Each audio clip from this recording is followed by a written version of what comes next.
Greetings, Mavericks and new viewers.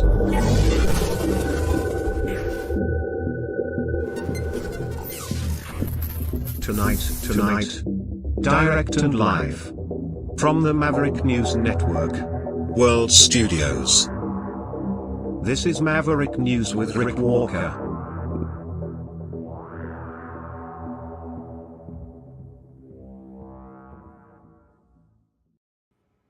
Welcome back, everyone, to the Maverick News channel. We have the G7 kicking off in Canada. The G7 Economic Summit. We'll share that with you. We have the latest on the Iran-Israel conflict. And we have bad dad Father's Day jokes that I'll share with you later in the broadcast. Stay with me. Lots to share tonight.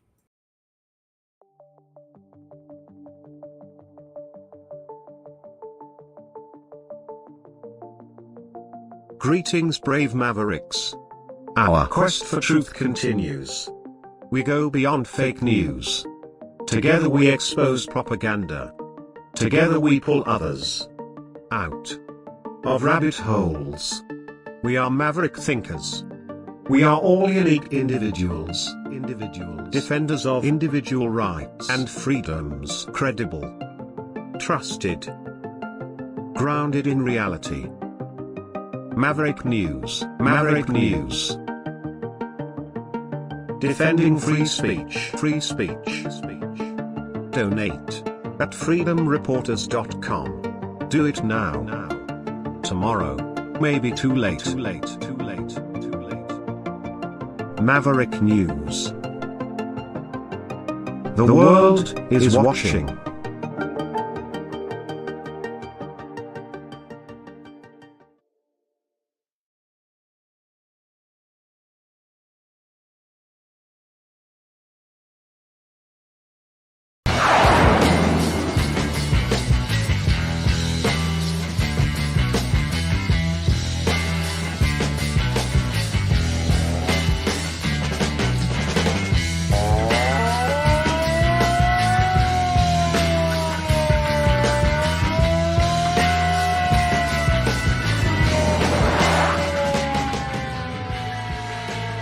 Maverick News. Fighting for freedom.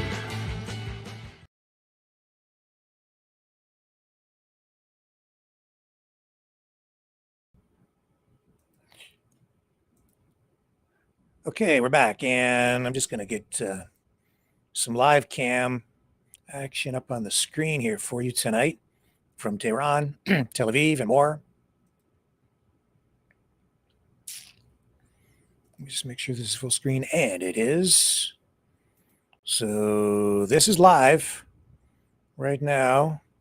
Both sides of the Iran-Israel conflict. And it looks like we might have some,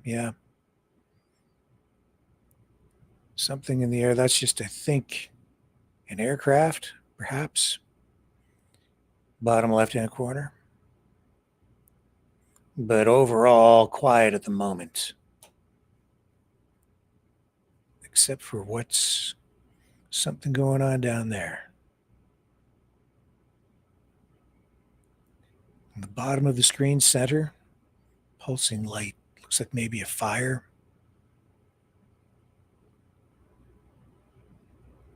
So anyway, we have our eye on the situation there. And we'll come back to that during the broadcast. Not just that, but the latest information on that conflict. All eyes on the Middle East. And, of course, on Donald Trump, who is on his way to the G7 summit in Alberta, Canada, kicking off today. This was Trump just a short time ago, or just a little earlier today, not long ago, departing.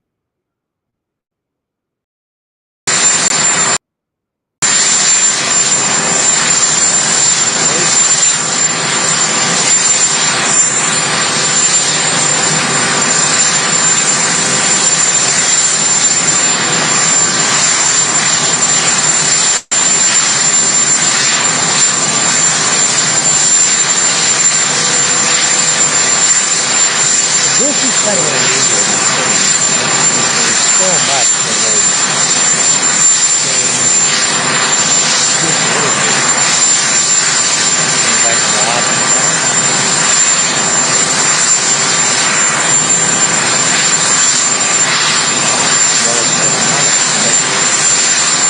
Real time, we focus will be much on the politics. Novel idea, right?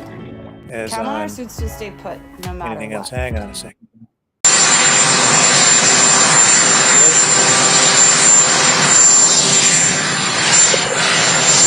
Gathering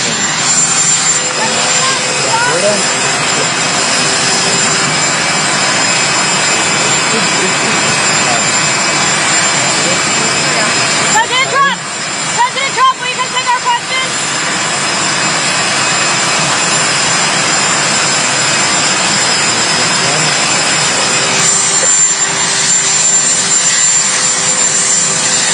Photographers, videographers at Calgary Airport.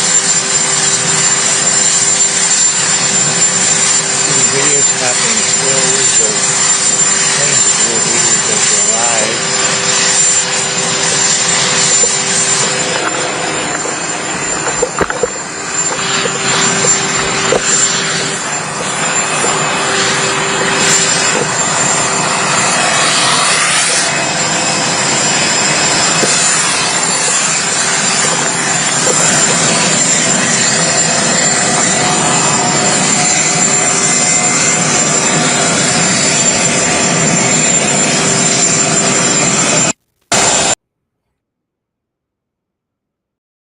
So we're watching. The whole world is watching. The messages are being sent in very subtle ways, I think, and in ways that and it's just Trump a destabilizing force within the G7 and NATO and the West. So the G7, of course, is this informal grouping of 7 advanced economies.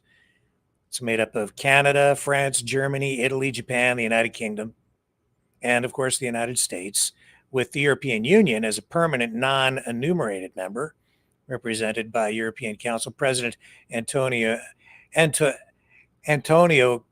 Costa and European Commissioner President Ursula von der Leyen. Now, in addition to G7 leaders, Prime Minister Carney has extended invitations to several non-member countries to address global challenges. Confirmed attendees include Ukrainian President Volodymyr Zelensky, Indian Prime Minister Narendra Modi, Mexican President Claudia Sheinbaum, the Prime Minister of Australia, President of South Korea, President of Brazil, South African President Cyril Ramaphosa,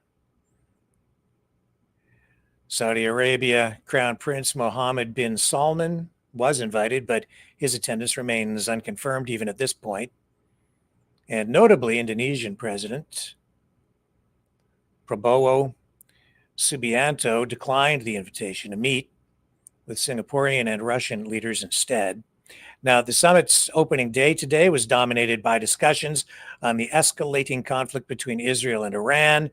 Now, in its third day of intense missile exchanges, leaders expressed urgent concern over the violence, which has killed over 200 in Iran and at least 14 in Israel, with hundreds injured on both sides. German Chancellor Friedrich Merz, attending his first G7 summit, called for a ceasefire, echoing sentiments from French President Emmanuel Macron and Italian Prime Minister Giorgio Meloni. And President Trump also is attending his first G7 since 2019 and has been facing questions about his administration's reported veto of an Israeli plan to assassinate Iran's supreme leader, Ayatollah Ali Khamenei, a claim denied by Israeli officials.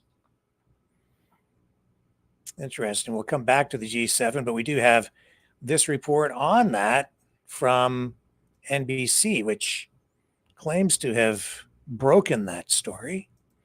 I'll just bring that up, share it with you.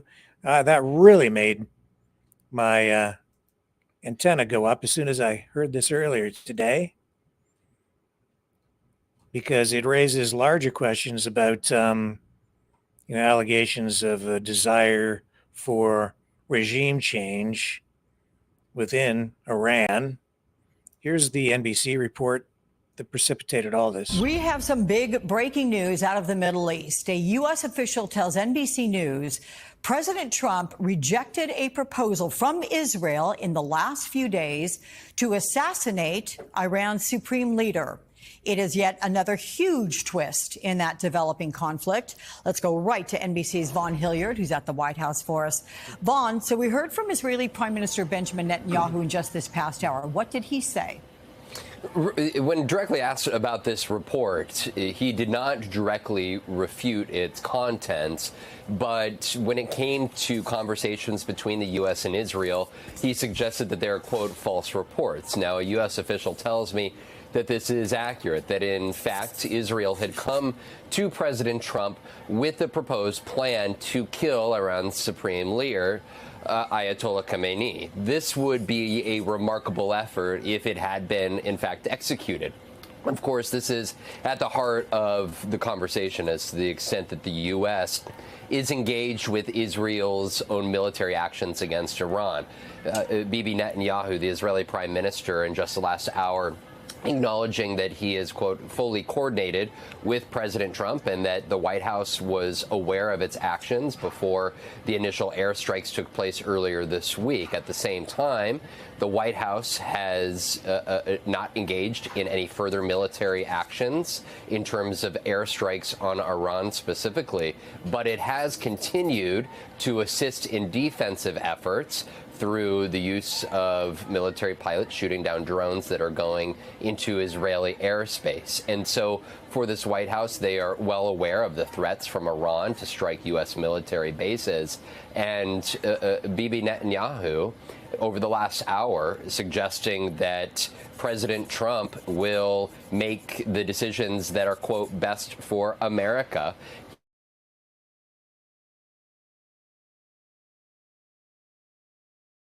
Where that is what led Israel sixth round of talks between the U.S. and Iran over nuclear negotiations with other Middle East intermediaries. But again, the headline speaks for itself here. Of course, there are questions about how far Iran, or I should say Israel, is willing to take its military effort against Iran. Netanyahu suggesting that they will proceed until their uranium enrichment capacity is completely demolished. And it's a question of whether Iran will stand down, especially in the face of such knowledge that the U.S. and Israel had engaged in explicit conversations about carrying out an assassination plan of their supreme leader. I'll say this, too. We've seen conflicting statements coming from the Trump administration, which is pretty much par for the course for the way things have been rolling since Trump came back into office. First, Marco Rubio says the United States had no involvement, no prior knowledge of Israel's attacks on Iran, which clearly were many months, maybe even years in the making. Then Trump comes out shortly after and says, well, I did know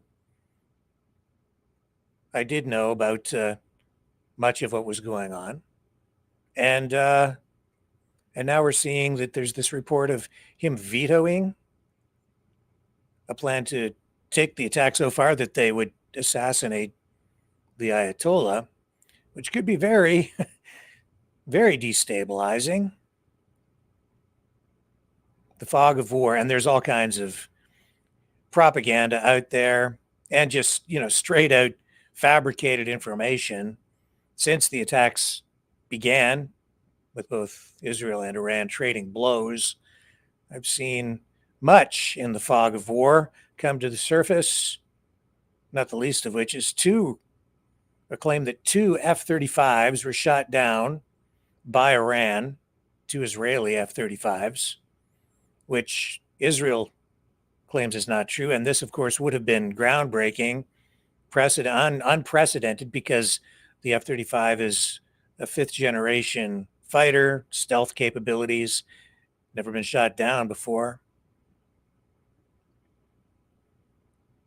And then it went from 2 to a claim of 1 and claim that they've captured an Israeli pilot. Israel denying all of it, don't know.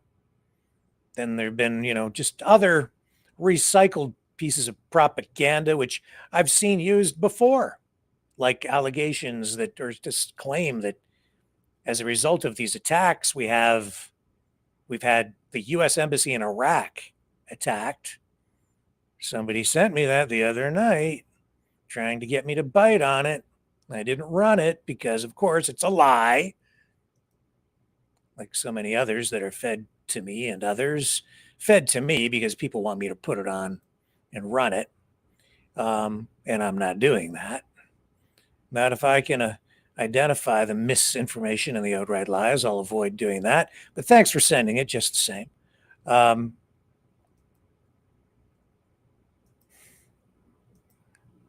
So we keep our eyes on all of this. Now, one thing that is true is that Pakistan has come out in support of Iran. They've declared strong support amid the escalating conflict with Israel, which entered its third day today of missile exchanges. Prime Minister Shehbaz Sharif, in a phone call with Iranian President Masoud Pezeshkian,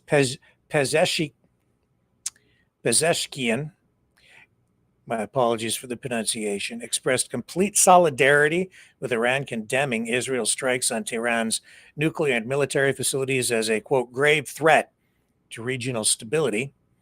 Sharif urged the United Nations to take urgent steps to halt the violence, which has killed, as I say, I'm getting conflicting numbers through the day today, but in some cases, some reports saying the number of casualties on the Iranian side as high as 200, possibly. Those numbers should become clearer in the days ahead. And again, at least 14 killed in Israel. So Pakistan's defense minister, speaking to the National Assembly, called for Muslim nations to unite against what he is calling Israeli aggression. Vowing Pakistan would safeguard Iran's interests at international forums, including the UN, and urged the Organization of Islamic Cooperation to convene and sever diplomatic ties with Israel. He said, quote, "If we remain silent today, every Muslim nation will face the same fate." He warned, citing Israel's actions in Yemen and Palestine. Deputy Prime Minister and Foreign Minister Ishaq Dar also condemned Israel's attacks as a brazen violation of Iran's sovereignty, reiterating Pakistan's support in a call with Iranian Foreign Minister Sayed Abbas Araghchi. And Pakistan, which does not recognize Israel, has warned its citizens against traveling to Iran due to the intensifying conflict. And again, all this comes as G7 leaders are meeting today in Canada, grappling with this crisis.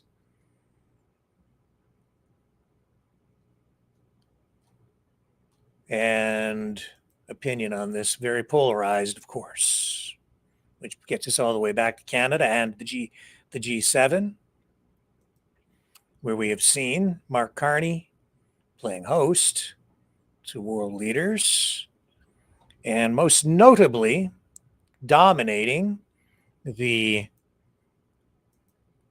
events there today. We had Mark Carney and Keir Starmer meeting, and I think that has been intentional. They've played that up, and I think that it's fairly clear that the reason for this is because of Donald Trump's comments about Canada joining the United States as the 51st state. So just like having the king deliver the throne speech, coming to Canada to do so in the House of Commons, this display of solidarity between the UK And Canada, I think, is meant to send a clear message to Mr. Trump and the 51st staters. Hey, how are you? Great to see you. How are you, Mr.? Very good to see you. Thank you very much. Donald Trump. Okay. Well, Not the good other morning, one everyone. making a grand Bonjour tout le entrance. monde. Happy Father's Day for those celebrating. It's a great pleasure to welcome Prime Minister Starmer and Aidan Gomez here this morning to Ottawa, to Centre Block. The Government of Canada has been working closely with Cohere, one of Canada's and one of the world's leading AI companies, many applications that we can use, that Canadian businesses can use, and the world can use. And we're absolutely thrilled that a partnership is developing between the United Kingdom and Cohere. Prime Minister will speak to that in a moment. But I'll just say one other thing, which is that the UK, Canada we'd like to say as well, have been one of the pioneers in not just AI development, but also the safety and security of the applications of AI to really realize the full potential. And we're deepening the collaboration between Canada's AI Safety Institute and the new UK Security Institute. And this is going to help to realize the full potential for all our citizens. So, Prime Minister. Thank you very much, Mark and Aidan, as well. Thank you. I think this really symbolises the joint work we can do together on what is a really important next frontier, AI tech, and the transformation that is going to be brought around in this relationship and what we can do, whether that's the delivery of government services, public services, infrastructure, energy, you name it. And it's really good. And I think it's a real indication of the strength of the relationship between our two countries that we're able to bring this together in this joint way. So thank you so much for being here. Thank you for this opportunity, and I'm much looking forward to the way in which we're going to continue to work together. Thank you so much. Thank you. Yeah. We're super excited to be partnering with both governments. I think this is personally quite special to me as the son of a Canadian father and British mother. So it's a really special moment to be with both of you, and Cohere is excited to strengthen the innovation of both of our countries, as well as the sovereignty. So thank you for your partnership and your support. Oh, thank you. Very good. Okay, well, that is the foundation on which to grow. So we will continue with the bilateral conversation. All right, thanks again. Great. Thank you all. Okay, so more to come on that, but let's go back to what Trump was saying earlier today as he was departing for the G7 summit. We're going to Canada. Last night was a tremendous success. It was a fantastic audience. It was supposed to rain. They gave it a 100% chance of rain, and it didn't rain at all. It was beautiful. That was great. And so I asked, if they gave it 100% chance, right? 100% it was going to rain like crazy, and it didn't rain at all. How did they predict 100 years out, and 50 years out, or 200 years out? They didn't do too well for weather people last night, but it was beautiful. Very hard to hear him. How to deal with the law. Well, they got along very well, and I will tell you that I think they have great respect for each other. Mr. President, thank you. President Barzani said you are a leader for solution.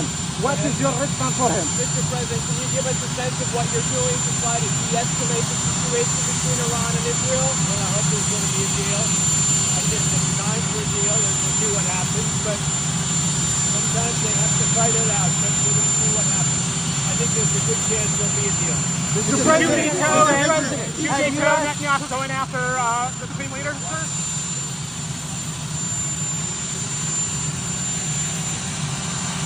Protesters, if we didn't have the National Guard on call and ready, they would rip Los Angeles apart. There's something they check and they say, is the National Guard going to be there?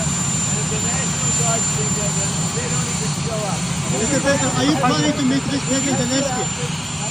Israel supply their airplanes into Iran. No matter what you say about it. Mr. President. To have crazy amount at the G7 summit. Look, we have our great deal. So we have to do 10 to 11. This is what you're going to have to pay. But I think we'll have a few weeks there. Did you ask for So that's terrible here. Terrible audio. Okay, so what I got from that was he was saying he still thinks there could be some sort of a deal made. He's always trying to make a deal. But we know that the nuclear talks have been basically shut down. And he was asked about the allegations that he vetoed the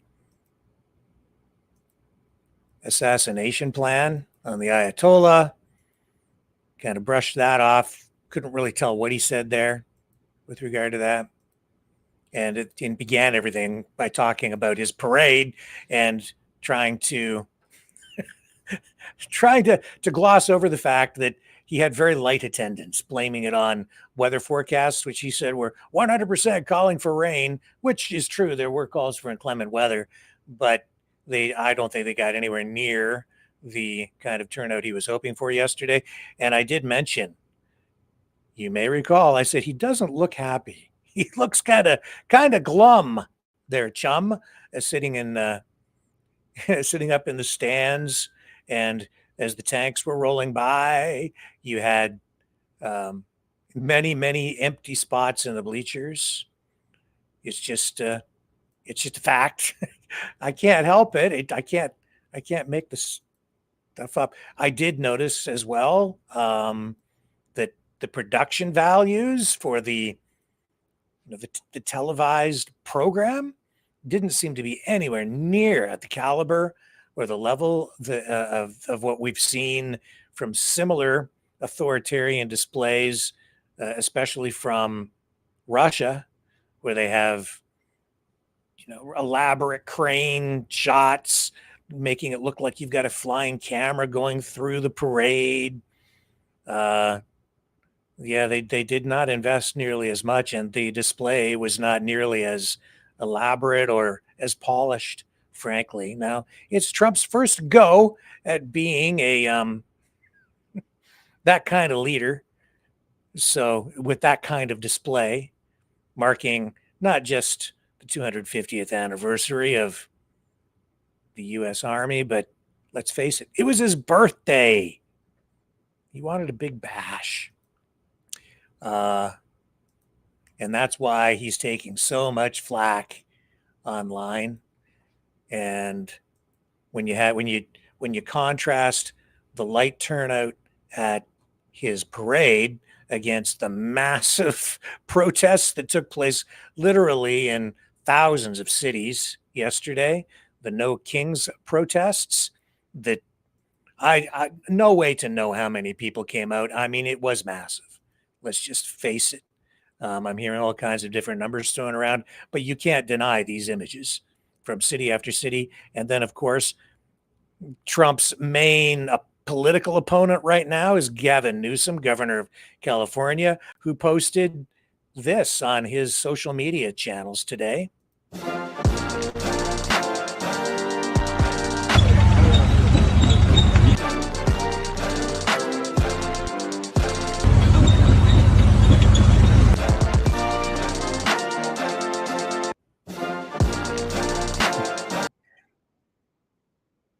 So you get these like quick cut videos, super cuts, I think they call them, these reels, or it depends on the platform that you're looking at what they call them, but the short form videos.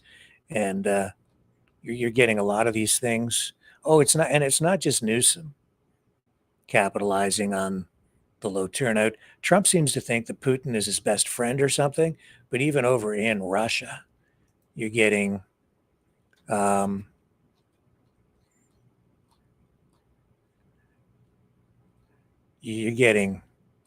similar kinds of videos being posted mocking him. See if I've got one here. Yeah, here it is here, I think. No, I don't have it. It's okay. Maybe we'll cue it up later in the broadcast. But you are seeing other things like this.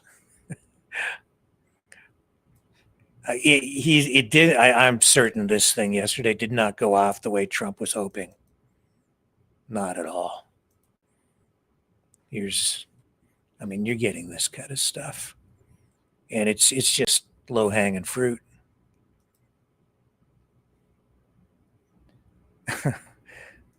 Just too easy.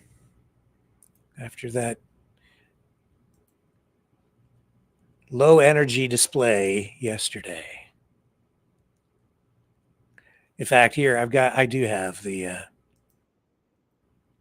yeah, this is what the Russians have been posting.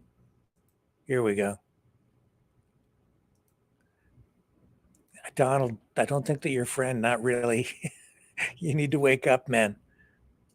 Hang on, where did it go? There it is. Okay. Not your friend, dude. Bring it back up. So many things to click on just to get one video up on the screen with this system. Here we go.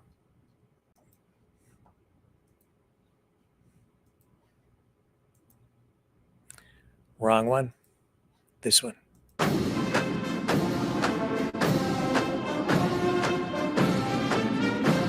This is what he wanted, didn't get. Those are obviously not U.S. tariffs.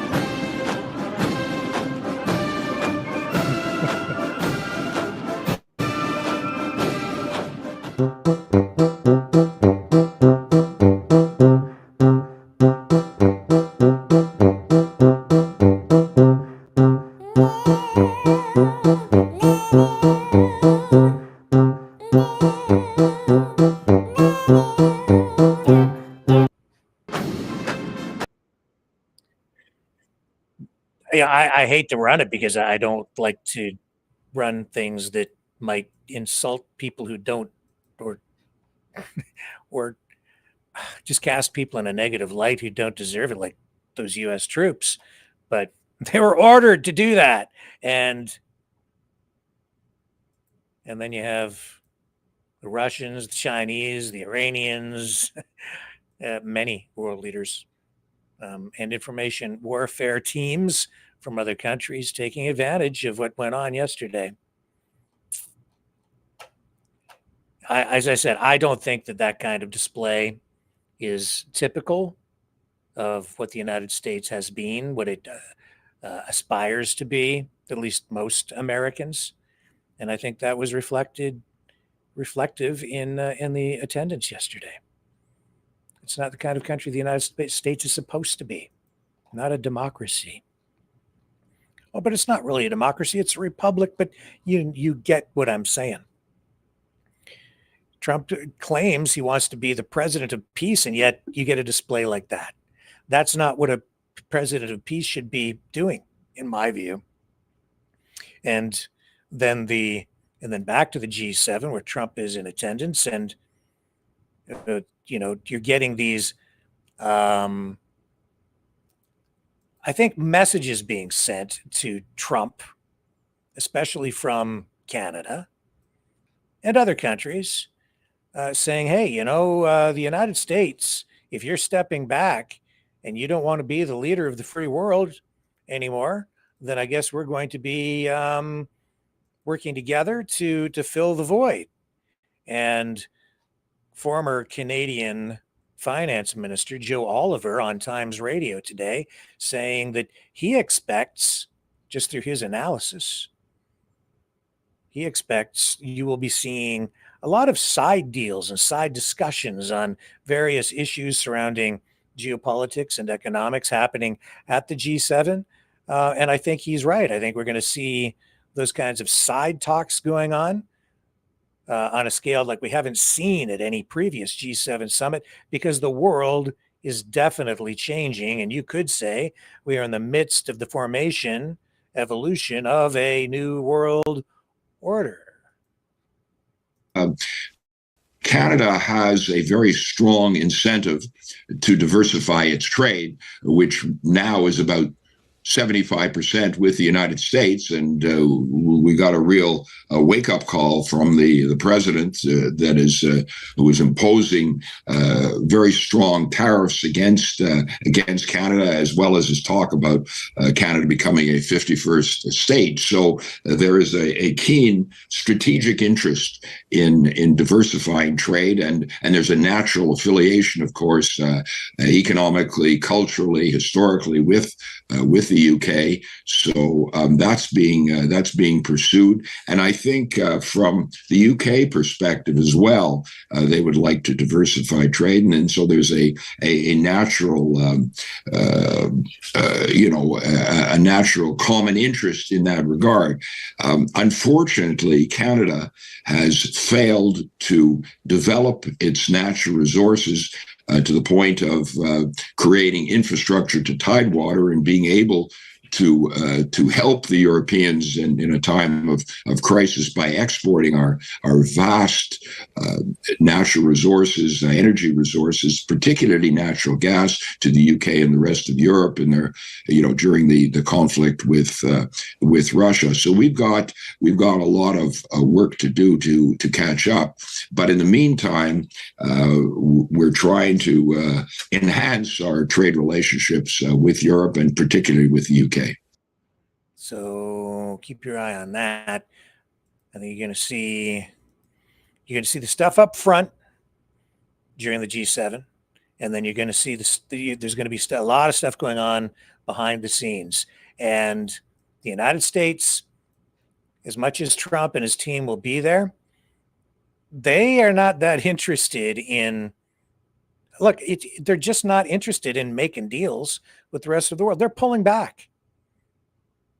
That's what they're doing. So the rest of the world is going to move forward in new ways. If the United States is going to shrink, somebody's going to fill that vacuum, and the United States will be playing a lesser role in the world. So just keep it in mind, because everything is changing. And back to the G7 with Mark Carney and who else? Keir Starmer.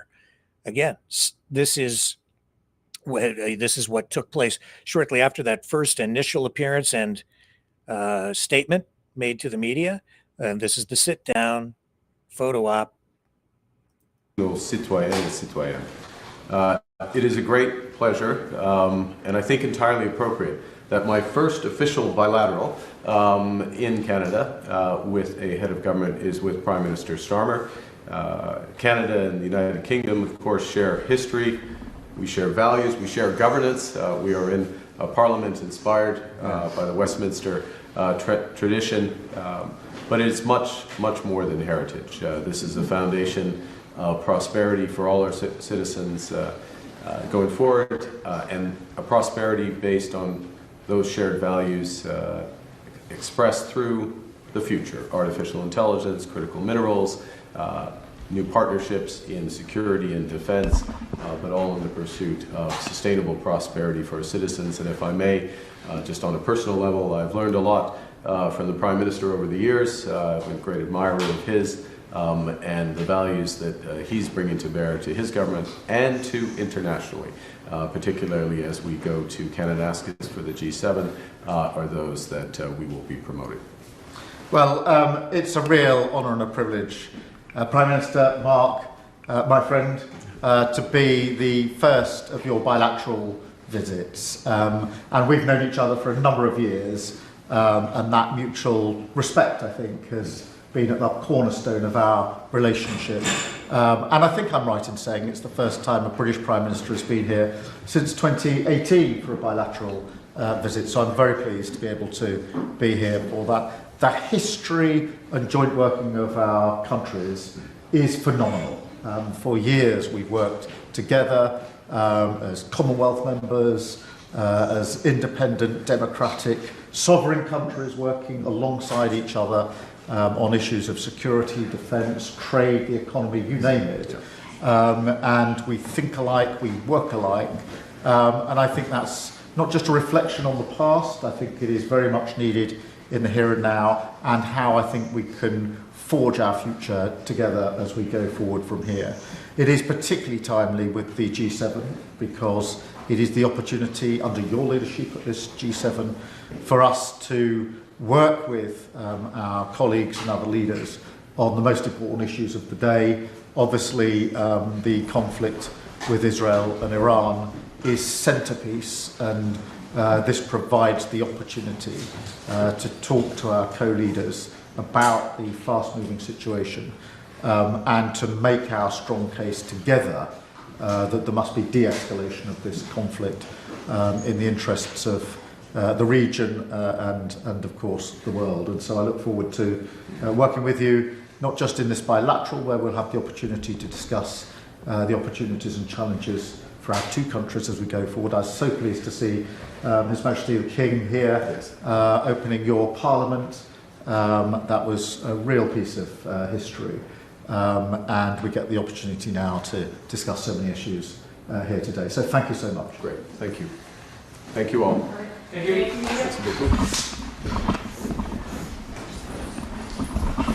So just the fact that they're meeting like that, that is sending a strong message to the White House. Canada is a sovereign nation, and the UK has Canada's back. So reasserting an 1867 moment, I would say, in the face of those who claim Canada isn't a real country and it should be a 1776 moment for Canadians. So there's a pretty strong piece of symbolism and a strong political message coming back from the other side. Stay with me. More to come.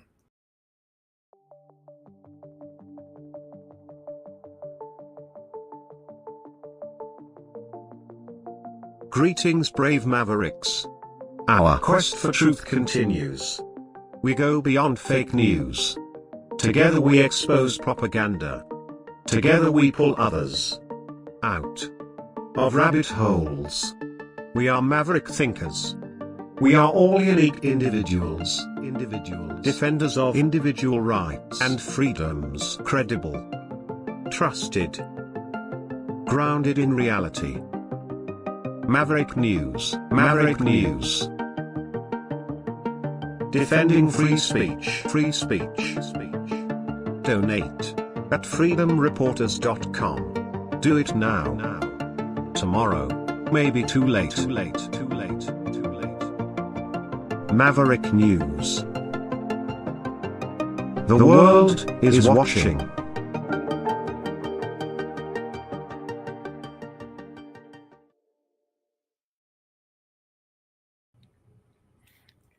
So Gavin Newsom, of course, I would say Trump's main target right now.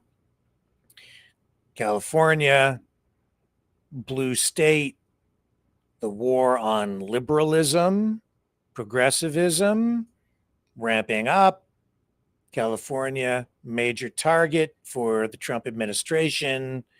And that war between those two really highlighted because of yesterday's military parade, the No Kings protests, and Newsom also posting in, stark contrast to what Trump has been posting. So Newsom speaking like, what have we seen from Trump supporters, pro-Trump sheriffs? We've seen out of Florida a sheriff saying that people who protest might be shot dead. We've seen Trump prior to the military parade saying that protesters at the parade would be met with force. So yesterday we really didn't see protests right there at the military parade itself, but across the nation we did. And Newsom Very different kind of messaging. He also comes out with a post on X calling for protesters to remain peaceful, coordinating, he says, with emergency officials here. This is what he was doing to keep California safe. To those protesting today, this was yesterday, don't match their chaos, rise above it, speak out peacefully. Which honestly is really the right kind of tone to strike when you are a leader. So yeah, go ahead and protest. And he obviously is supportive of a lot of these protests because he's in opposition to where Trump stands on a lot of this stuff, but saying keep it peaceful. Knowing, of course, that there are quite a number of bad actors out there who have been engaged in car burnings and things of that nature. Now, also of note, Trump has been conspicuous because he really has not posted anything kind of addressing in an appropriate way, I would say, the assassination of those lawmakers in the assassination in politically motivated assassination of former State House Speaker Melissa Hortman and her husband, Mark, where they were fatally shot in their Brooklyn Park home yesterday. So Hoffman and his wife Yvette were wounded in John Hoffman rather, and his wife Yvette were wounded in a separate attack at their Champlain residence about 8 miles away. Both are recovering in hospital, and authorities have identified 57-year-old Vance Luther Bolter as a suspect who remains at large. Bolter was posing as a police officer and driving a fake police SUV, allegedly fired at officers at the Hortman home before fleeing on foot. Police found a manifesto, an AK-style firearm, and a list of, or firearms possibly, more than one, and a list of 70 potential targets in his vehicle, including Governor Walz, U.S. Senators Amy Klobuchar and Tina Smith, Representative Ilhan Omar, and Attorney General Keith Ellison, alongside abortion providers and pro-abortion rights advocates. Flyers reading "No Kings" were also discovered, referencing those nationwide protests against President Donald Trump's policies yesterday. Walz has come out, along with Newsom, making this statement here.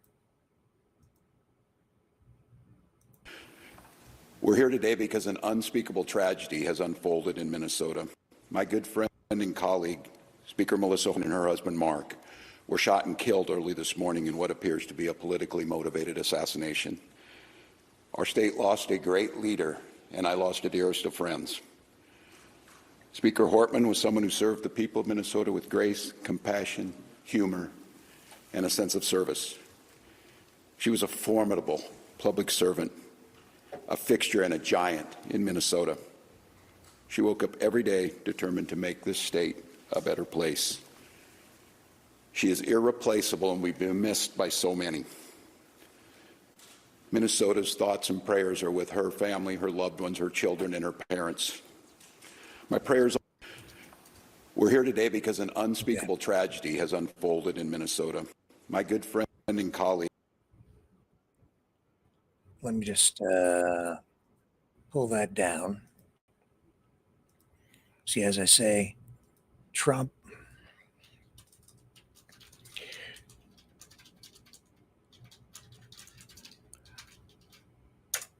being criticized really for what he has not really been saying, and even about what he has said about it. So Trump did condemn the targeted assassination of Minnesota lawmakers, those two Minnesota lawmakers, calling it a terrible shooting and an act of horrific violence that will not be tolerated in the United States of America. He did post on Truth Social saying he was briefed on the attacks, which killed former State House Speakers, I say Melissa Hortman and her husband Mark, and wounded State Senator John Hoffman and his wife Yvette. He noted the FBI, led by Pam Bondi, is investigating, says that they will prosecute those involved. Now, he did address that in that exchange that was very difficult to hear.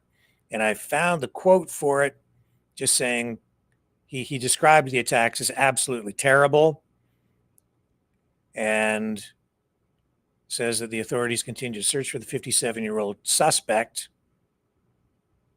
and those shootings labeled as politically motivated by Tim Walz. Now, as I say, we've seen mixed reactions to Trump's remarks. Some praised his condemnation, while others are saying his language is less forceful compared to his response to other incidents like vandalisms of Teslas, for instance. And the FBI has offered a $50,000 reward for information leading to Bolter's capture. So we'll keep you posted on that story as well. And I have to say, I am surprised that that story is not getting more attention. When you think about what that really was yesterday, clearly the person who did it was politically motivated.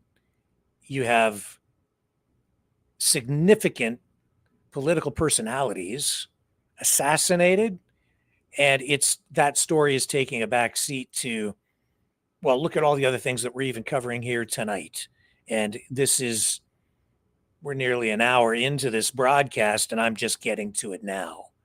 And at any other time in history, I think that story would be right up top. But it's also a reflection of the way Trump has addressed it or hasn't addressed it, more to the point, not pushing that to the top. It's a sign of the times politically, I think, as much as anything else. And people have become, I guess, even desensitized to a lot of this stuff. Back to, and speaking of assassinations, back to what's going on in the Middle East with Iran and Israel. Benjamin Netanyahu interviewed on Fox, drawing attention again to the attempted assassinations of Trump, and Netanyahu saying that Iran has threatened to try to kill him, saying they want to kill Trump. He says he is enemy number one. I'll run this clip, and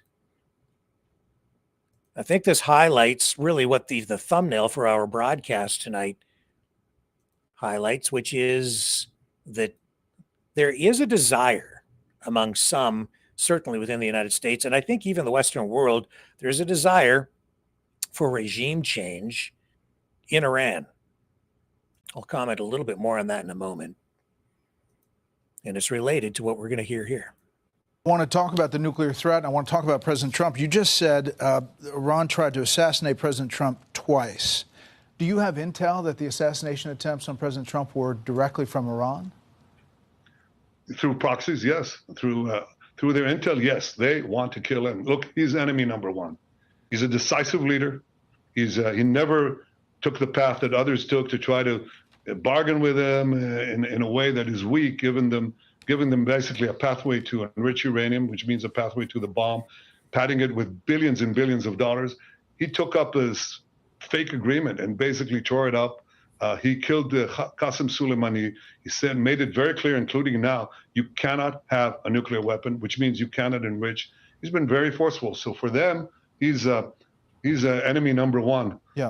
Look, they also tried to kill me, but I'm his junior partner. They understand that President Trump is a great threat to Iran's plans to weaponize nuclear weapons and use them. When did you tell President Trump you were going to launch these strikes? Look, I've been in constant contact with President Trump. We've known each other for many years. And obviously, we informed our American friends and President Trump, our great friend, ahead of time. We did. He knew about it, of course. I mean, there were reports that President Trump kind of helped you achieve your strategic surprise by publicly urging you not to attack when he already knew you had decided to do it. So you were closely coordinating with the U.S. throughout this process. Look, we're fully coordinated, but understand that America, under President Trump, will make the decisions that are best for America. And that's the way it is. He understands that I, as the Prime Minister of Israel, the one and only Jewish state, must make the decisions that are important for the survival of my country, and he will do what is best for America. That is a relationship of mutual respect and mutual confidence. But I can't remember the date, but it was just before the federal election in Canada. And I remember Pierre Poilievre speaking about the situation in the Middle East and being asked about Iran's pursuit of nuclear weapons. And his response, I can't remember the exact words, but it's just the thought that I had stuck in my mind listening to the way that he spoke. And I said to myself, self, Poilievre has been briefed. He knows that there is a plan underway to bring about regime change in Iran. And it's all because of this, the nuclear question and the shifting geopolitical reality into a new multipolar geopolitical reality, as we're being told. And basically the superpowers kind of dividing the world into sections and deciding who gets what. And I think they're almost like Putin and Trump are at a point where they're almost like trading nations, like kids trade bubblegum cards. It was like the response that Poilievre gave, conservative leader, opposition at the time, before he lost his seat in Parliament. His response, to me, it seemed very polished, focused, like it was like talking points. He knew something. And that something is what's unfolding now, I think, because this is clearly coordinated. The United States initially saying no, Marco Rubio coming out and saying, no, we didn't know anything about it. The United States is not involved. And then Trump coming out shortly after, when things seem to be going very well for Israel at the moment, and said, oh no, I knew all about it. But of course, they acted on their own, but I knew. And so it's clear that they've been briefed on all of this stuff. And yeah, I think that Trump would like to stay out of this because he doesn't want to get sucked into a war, because that's not his thing, but it is his thing. As you could see from the military parade yesterday, and Netanyahu, by doing this, is pulling the U.S. closer into this conflict. And it's very difficult to honestly justify, through international law and even morally and ethically, a preemptive strike. It's more difficult to justify it as a preemptive strike, as opposed to a entirely defensive posture. But then, as I look at this stuff unfold, I see such hypocrisy coming from some people who criticize one side but not the other. And what do I mean by that? I mean people who are so against Ukraine because and so supportive of Russia invading Ukraine, saying, well, Putin felt threatened by NATO, so he was totally justified in going in. But now those same people saying that Israel has no right to take a preemptive strike against Iran. A real lack of consistency there. I see real problems with what Russia has done in Ukraine, and I see problems with the way Israel has gone about it with Iran. It's never black and white, though. You have to look at it all, case by case, and look at all of the information surrounding it, and then assess based on that. For me, I'm still watching. I've got my popcorn out, but it's not just a movie. It's reality, and it is not entertaining. Frankly, it's kind of horrific. Back to the G7, because, of course, that's where they're talking about all of this. World leaders, Western world leaders, and others, including invited attendees from other countries, including India. And this week we also saw leaders of the Sikh community in Canada expressing concern. This was just a couple of days ago, but I'm going to run this because we didn't highlight this at all. And well, we've seen some people like Charlie Angus, a former New Democrat member of Parliament, who is now on a cross-country tour expressing opposition to Donald Trump, who was trying to actually prevent Trump from attending the G7 because of his threats against Canadian sovereignty. We're also seeing people from the Sikh community expressing concerns about India's participation in the G7 summit, because we've had actual assassinations of people in the Sikh community, and Sikh leaders are also highlighting right now threats against other members of their community, including former NDP leader Jagmeet Singh, who is perhaps the most prominent and best known leader from the Sikh community, who is, I guess, is under a threat from forces which you're going to hear may be connected to the Indian government. Alongside with Moninder Singh, who's the spokesperson for the BC Gurdwaras Council, as well as Sikh Federation Canada. And we're here on behalf of a collective of Sikh organizations, which include the Ontario Gurdwaras Committee, the BC Gurdwaras Council, the Sikh Federation Canada, Quebec Sikh Council, and the World Sikh Organization of Canada. So just today, Global News has reported that a suspected agent of the government of India linked to the criminal Bishnoi gang was actively surveilling Jagmeet Singh, then a sitting MP and leader of a federal party, right here in Canada. And the credible risk to Jagmeet Singh's life prompted a duty to warn and active police protection. So let's let that sink in.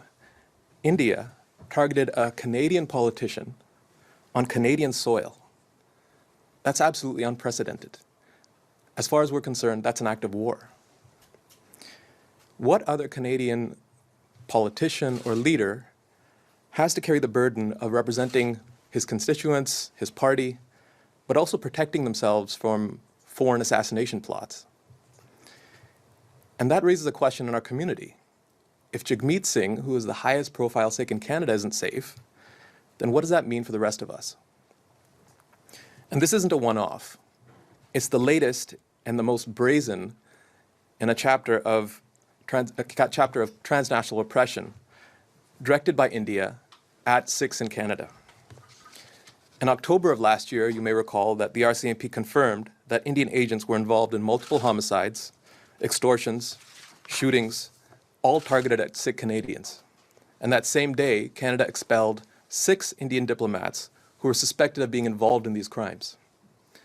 We later learned from Canada's Deputy Minister of Foreign Affairs that Narendra Modi's inner circle, specifically Amit Shah, the Home Minister, personally ordered this campaign of terror, which involved gathering intelligence through India's diplomatic network and working with the Bishnoi gang, who was named in this Jagmeet Singh situation, to orchestrate violence. I'll point out to you that the Bishnoi gang, as recently as last month, took responsibility for the murder of a Sikh businessman in Mississauga. Today, well over a dozen Sikh Canadians continue to live with active duty to warn threats, and that means there's credible threats against their lives, and those threats originate from India. And despite all of this, Prime Minister Mark Carney has invited Narendra Modi to the G7 summit without any assurances that India will stop targeting Canadian Sikhs, without any cooperation on the ongoing criminal investigations, and without a single public concession, without anything about foreign interference that targets our electoral systems, our governments, our citizens. If targeting a Canadian political leader on Canadian soil isn't enough to be barred from entering Canada, then where is our red line? Where do we draw that line? In fact, it seems there is no red line when it comes to our community. It's telling Sikh Canadians that our lives simply don't matter. It says that even when we're targeted for killing by India, and our government knows that the highest level of the Indian government, including Narendra Modi's inner circle, is involved in making these hits, we will still roll out the red carpet and welcome the leader of that government. This isn't a betrayal just of our community. This is a betrayal of Canada's core values of sovereignty, self-determination, justice, and the rule of law. So today, on behalf of Sikh organizations across Canada, we are making some concrete calls for action. Those three demands are, firstly, that a public inquiry into India's foreign interference and transnational oppression be held. Secondly, intelligence sharing agreements with India and any intelligence sharing should immediately be cancelled. And finally, the invitation to Narendra Modi to the G7 summit should be withdrawn unless India cooperates with Canadian law enforcement in the ongoing investigations and pledges to no longer interfere in Canada and to no longer target Sikhs in Canada. But I want us to understand this isn't just a Sikh issue, and that's really been the pain. At least 3 murders in Canada, extortions, shootings, now targeting a federal political leader. This doesn't compare to foreign interference by any other country.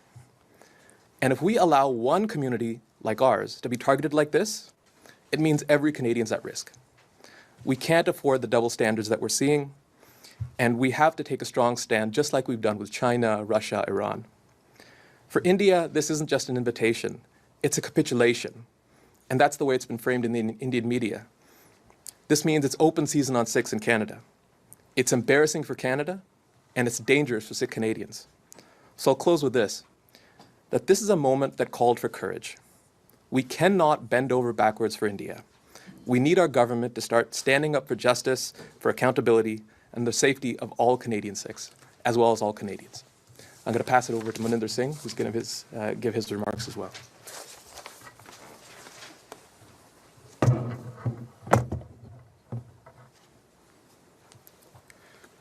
Good morning. My name is Maninder Singh. I'm the national spokesperson for Sikh Federation Canada and also the spokesperson for the BC Gurdwaras Council.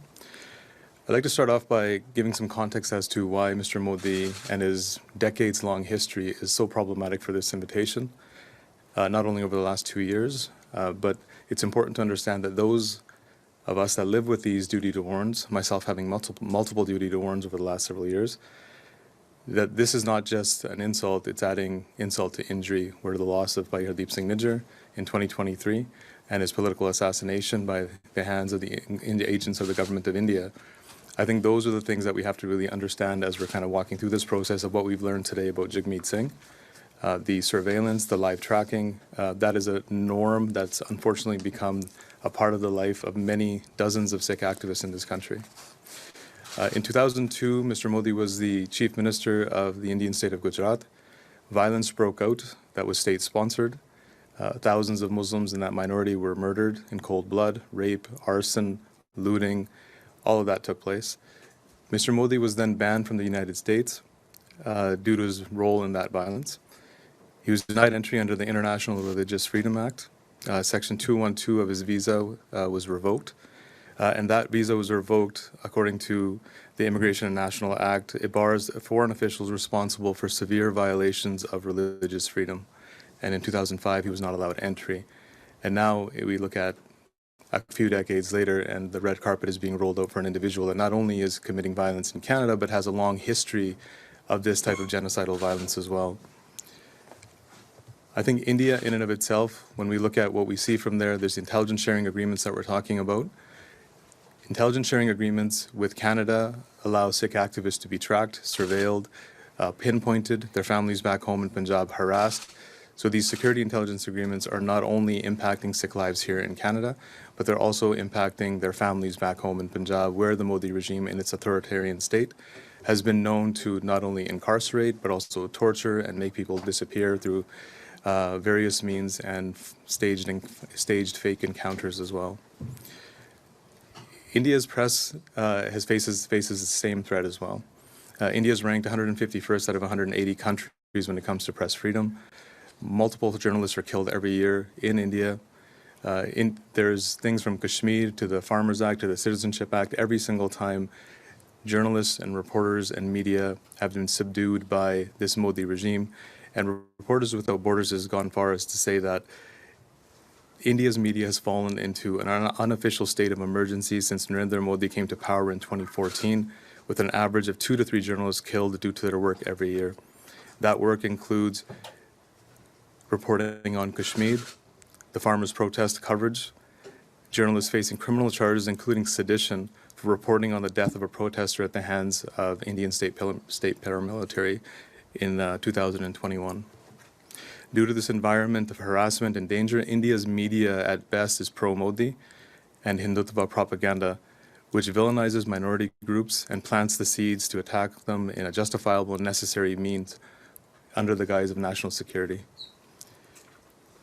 When we understand how India operates in its authoritarian state and how that violence has now been exported to Canada, the assassination of Hardeep Singh Nijjar was linked to the agents of the Government of India. Canadian law enforcement confirmed clandestine operations by Indian agents here in Canada, including extortion and intimidation of Sikh activists, especially those of us that advocate for an independent Khalistan. Modi has openly stated that this new India will now go into the homes of those abroad and kill them there.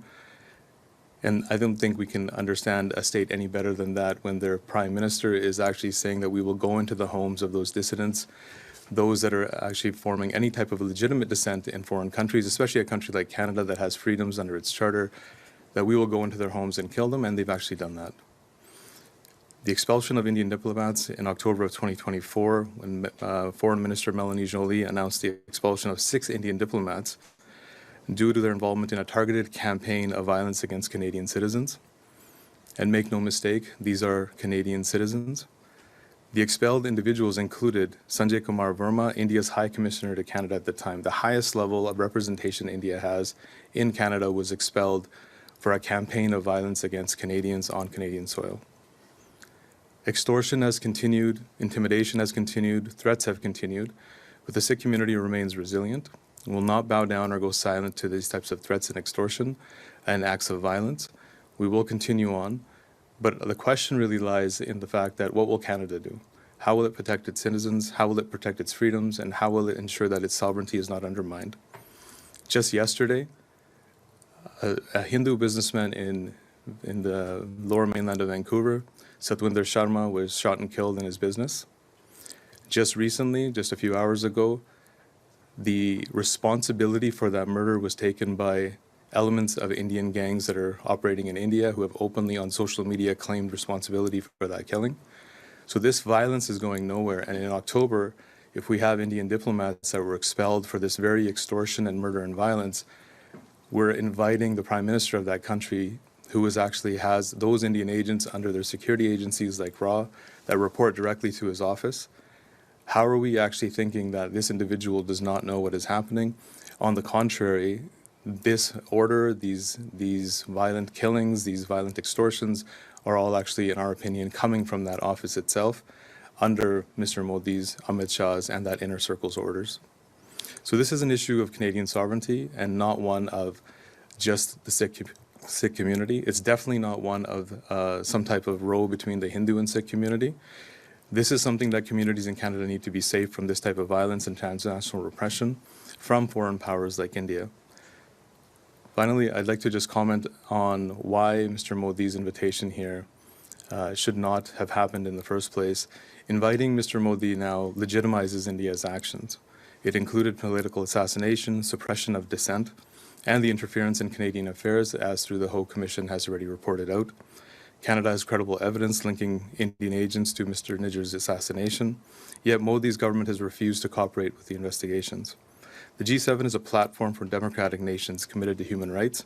India's actions directly contradict these principles, as I've stated. Canada has to send a clear message right now. It will not tolerate foreign interference, nor will it reward a government that targets Canadian citizens on Canadian soil for their political beliefs. India is not a viable trade partner or counterweight to China. This is an illusion. India has proven to be volatile and fragile and not trustworthy or sustainable in this environment due to these political assassinations and the ongoing campaigns of transnational repression with the murder of Mr. Hardeep Singh Nijjar in Canada, with the attempted assassination of Gurpatwant Singh Pannu in the United States, and the ongoing violence in the forms of extortion and killings of basic business persons, and now, especially now, the actual attacks on other communities that are in Canada as well. So in conclusion, Canada has to stand firm against transnational repression and protect Sikh activists and all Canadian citizens from state-sponsored threats. The government has to reconsider Mr. Modi's invitation and rescind and demand full accountability from India. This is not just about Sikh activists, it's about Canada's sovereignty, its democracy, and its commitment to human rights. We must not allow political expediency to override justice. Canada must act decisively in this moment, uphold its values, and protect its citizens. Thank you.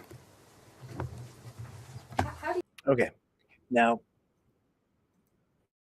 the G7 is pushing ahead anyway. And as a result, today we saw protests. And this protest presents the other side of that issue. Kill Modi! Who's the terror?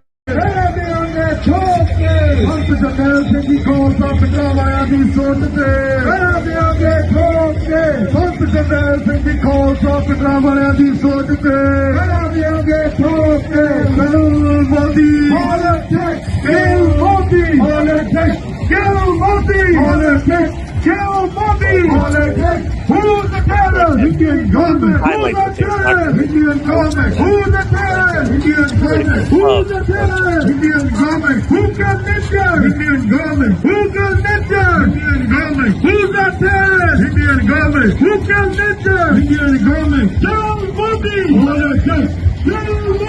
Modi! Kill Modi! Kill Modi! Kill Modi!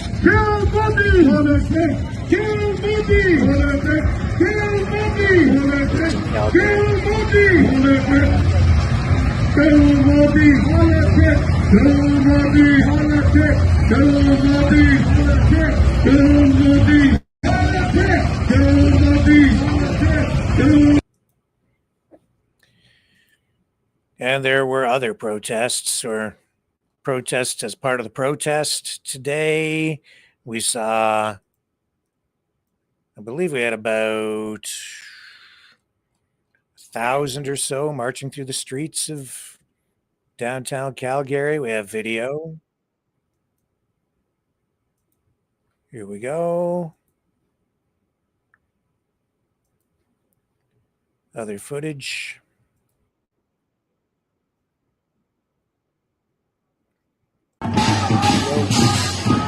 Get up on the screen.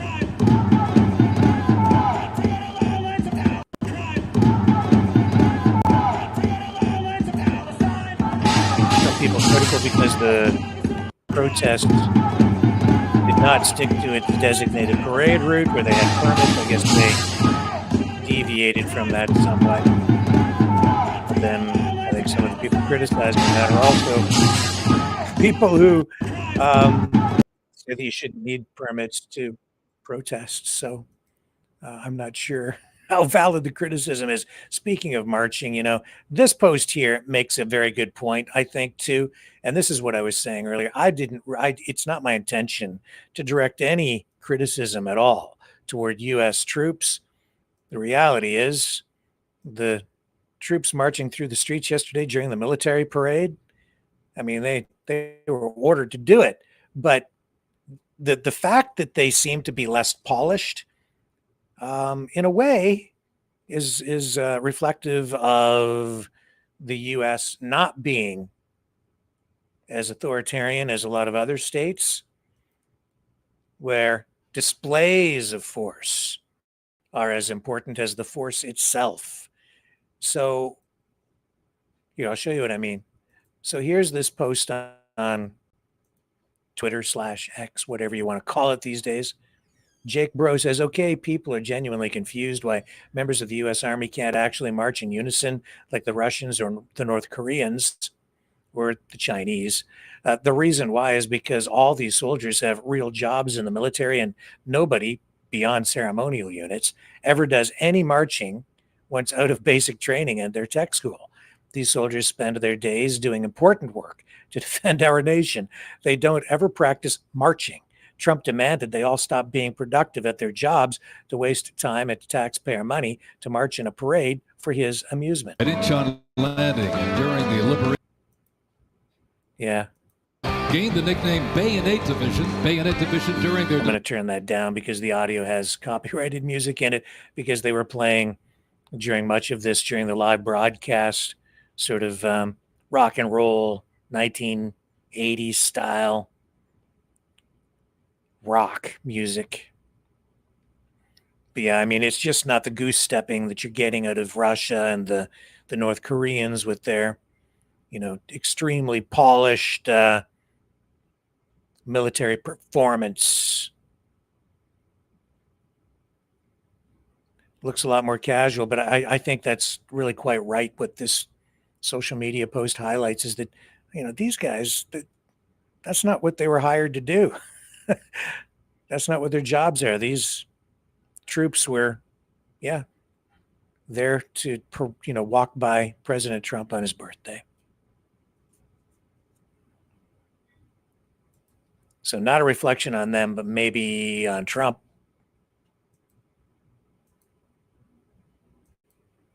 Now, what else do we have for you tonight? Oh, yes. Now, speaking of Trump, and that takes us back to the G7, John Rimby sent information about this. Trump being greeted in Calgary, Alberta, Canada. That's the biggest city nearest the actual G7 summit. He's being given an unusual welcome in that Western town. Here, I have to put this up and make this go full screen for you. Everybody's talking about how Trump always chickens out. He's taco man.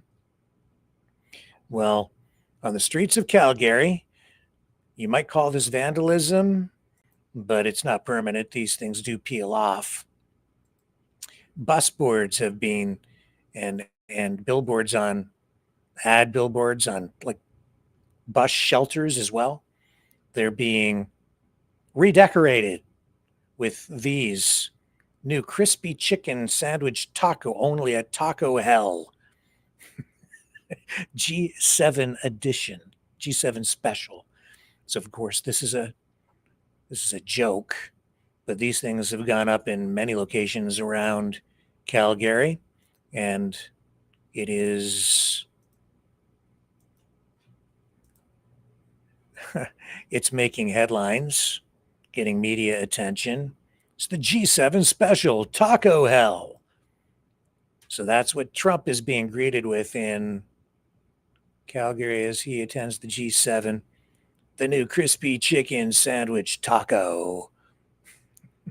And picture of Trump. So it is funny. It is technically, I guess, vandalism, although it does peel off. Some might say it's art or political statement, free speech, but it is private property. Those benches, the bus shelters owned by Astral Communications, I believe, Astral Media, a Canadian company that has been in the media business for a long time. And they're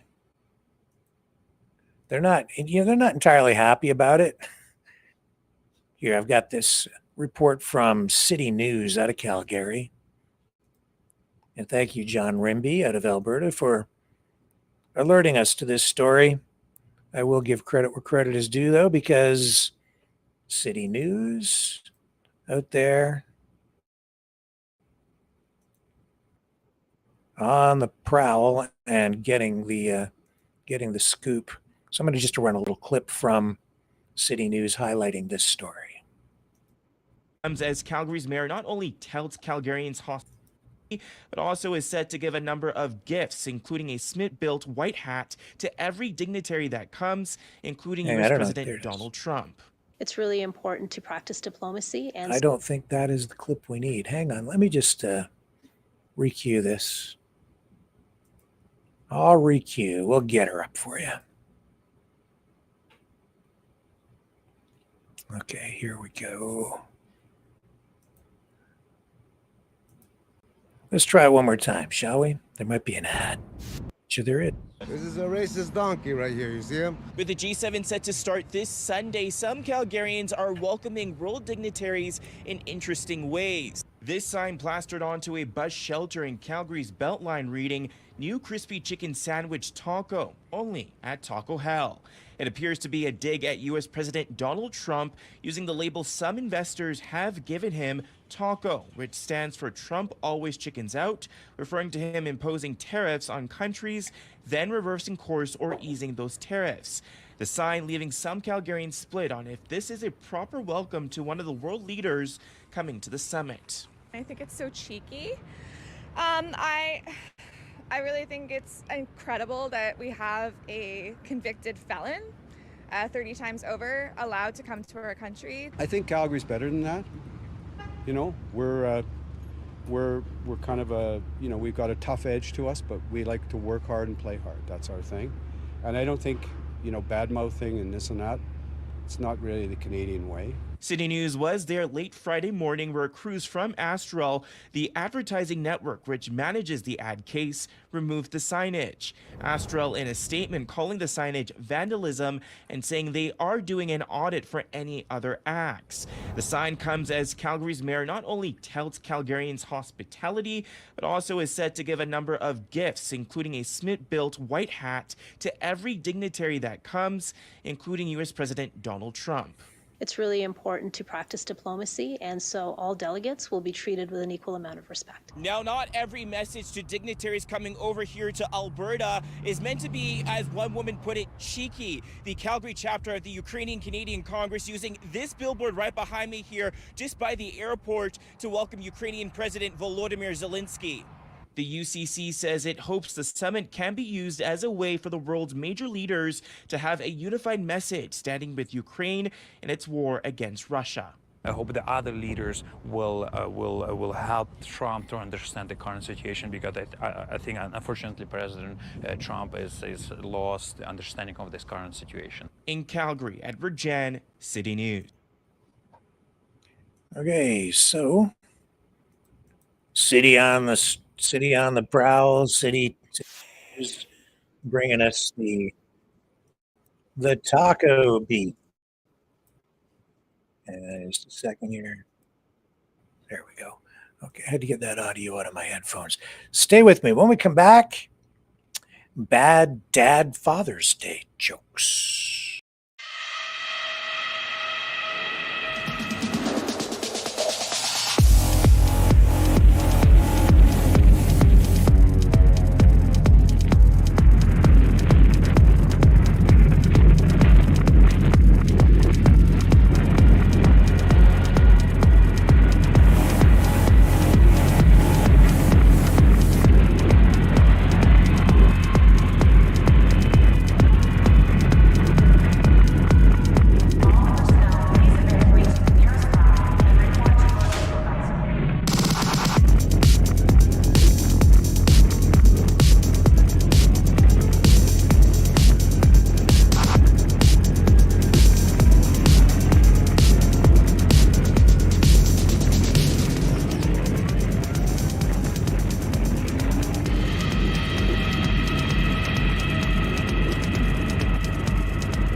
Maverick News. The world is watching.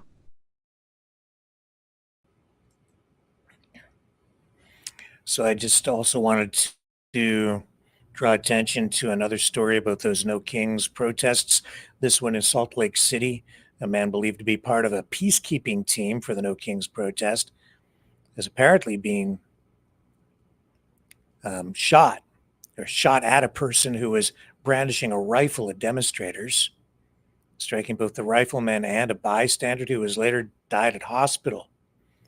Police took the alleged rifleman, who has been identified now as Arturo Gamboa, 24 years old, into custody earlier this evening on a murder charge. And Salt Lake City police have said that the bystander was Arthur Falasa Alu, 39 years old. They don't know yet why Gamboa appeared to pull out a rifle and then ran from the peacekeepers, but they accuse him of creating the dangerous situation that led to Alu's death. So this seems like a confusing situation still. But we have an arrest, we have charges, and we will likely have more on that tomorrow. So check back because we'll continue to follow that story too. Now, today was Father's Day, and I called my dad. Now, before I get to that, did you guys, I'm going to just look in the chat here. Did you guys call your dads, if you still have dads to call? I hope you do. And I hope you all had a good Father's Day. Just looking in here, don't know. Well, we're going to get to my dad call because, as you know, I've had my dad on from time to time telling bad dad jokes. Well, I thought today I'll call my dad and return the favor.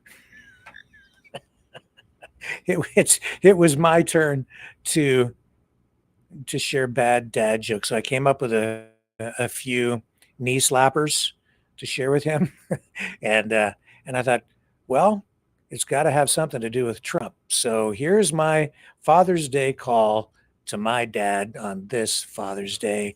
I hope you appreciate it and enjoy it. Happy Father's Day to you. Oh, well, happy Father's Day to you too.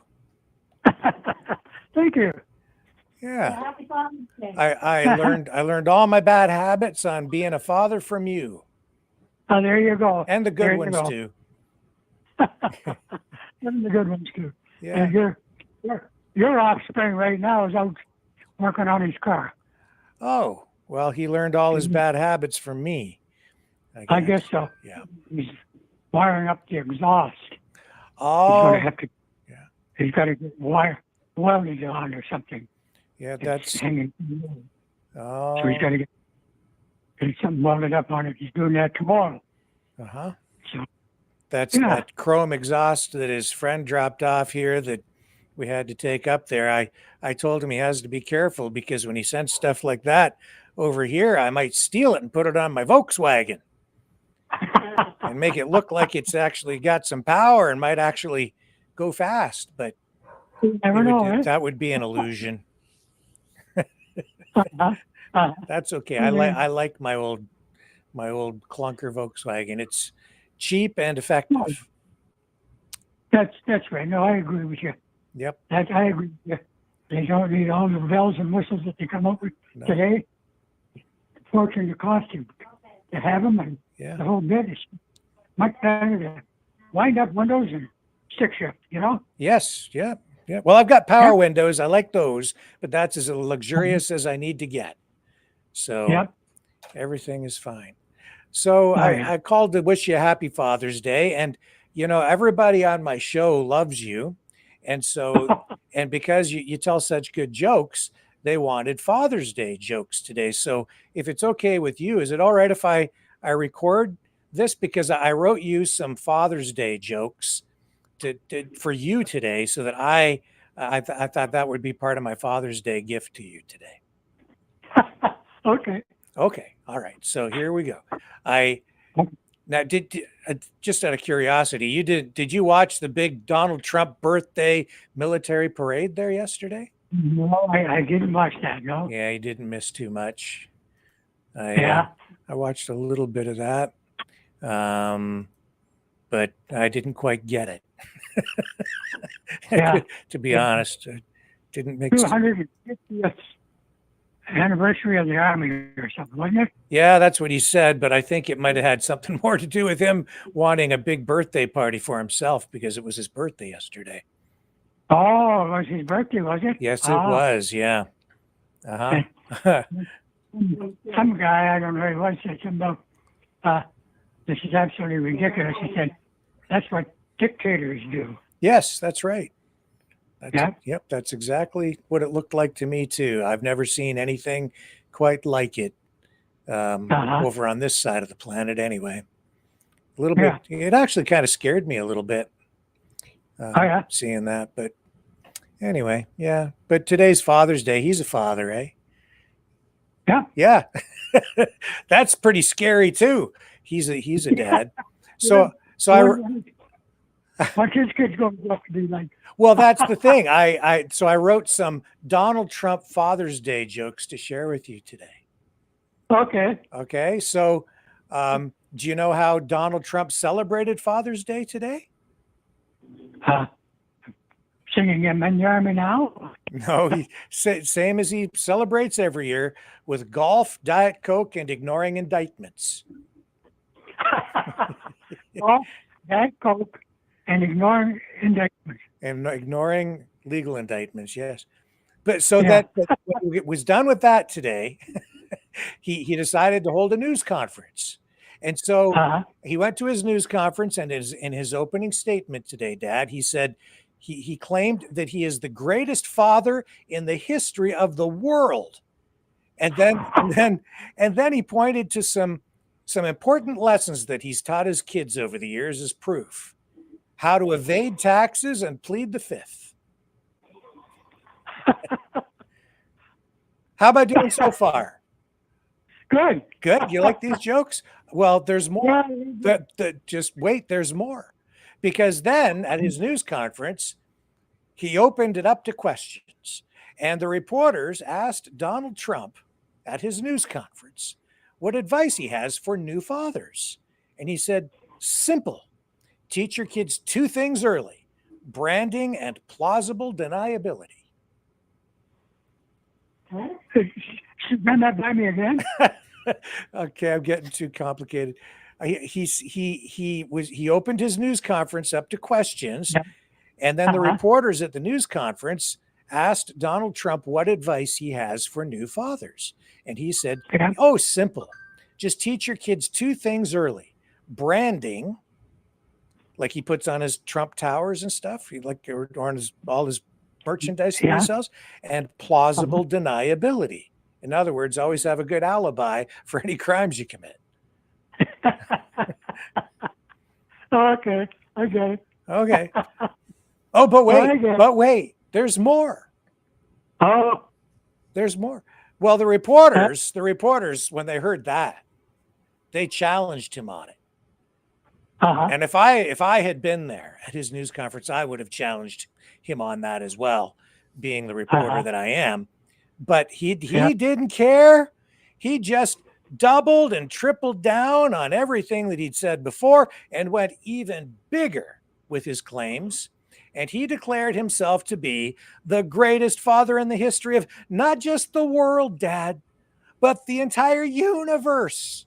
In fact, the greatest father ever through infinity and beyond. And well, even his kids couldn't just let that one pass. So his kids fact-checked him on that. Yeah. And it turns out it was all fake news.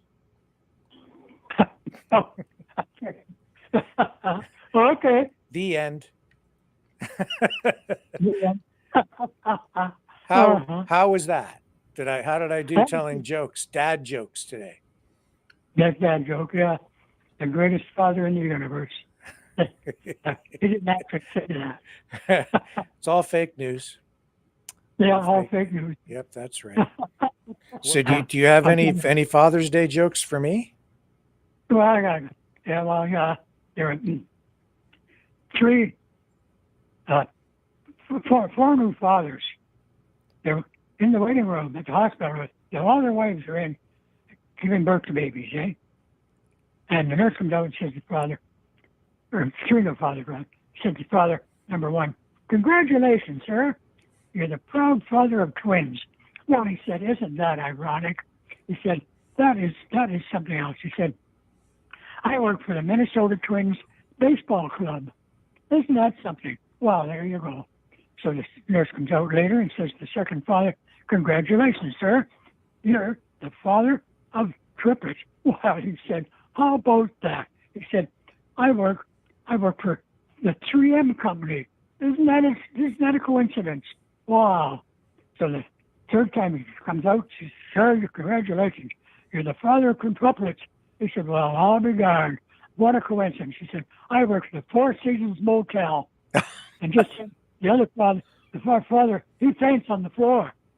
And they wake him, they revive him. He said, what's the matter, sir? What's the matter? He said, I know I shouldn't have taken that job at Bucks a Million. You shouldn't have taken the job at what? At Bucks a Million. Bucks a Million. Oh, man. Oh.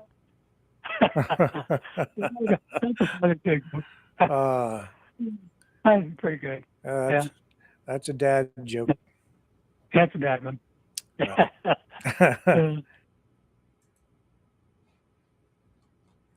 My dad, he's got 1 million of them. I'll see you guys back here tomorrow, 7 p.m. Eastern. On the flip side, this is for my dad and my son, who was out working on his car today. He started with nothing, just metal and a dream. Wrenches in his hand, a vision so pristine. Day after day, he'd work till the stars shine, building a machine, one of a kind. Grease on his fingers, fire in his eyes. He'd smile at that engine like it was alive. He'd say, son, one day this will be yours. But I never knew how much it meant until we closed those doors. Now I'm rolling down memory lane behind the wheel of that old Mustang. Every shift, every turn I feel him near. The sound of that engine, it's my dad I hear. Drove with pride with his hands and his heart. Every drive brings me back to the start. In this dream car, he's never too far. I remember my dad every time I start. He taught me to drive, not just on the road, but through life's twists and turns and heavy loads. Now when I hit the gas and the tires start to sing, it's like he's riding shotgun with the wind under our wings.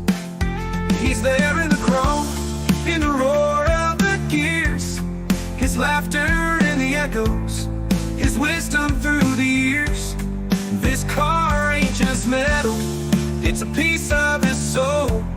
And every mile I ride, I feel it whole. Now I'm rolling down memory lane behind the wheel of that old Mustang. Every shift, every turn I feel it near. The sound of that engine, it's my dad I hear. Go with pride with his hands and his heart. Every drive brings me back to the start. In this dream car, he's never too far. I remember my dad every time I start.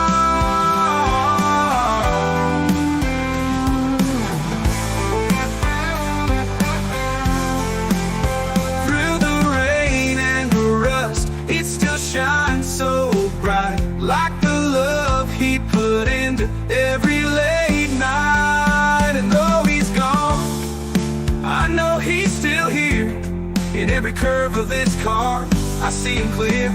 Now I'm rolling down memory lane behind the wheel of that old Mustang. Every shift, every turn I feel the near. The sound of that engine, it's my dad I hear. Moving pride with his hands and his heart. Every drive brings me back to the start. In this dream car, he's never too far. I remember my dad every time I start. Yeah, I remember my dad every time I start.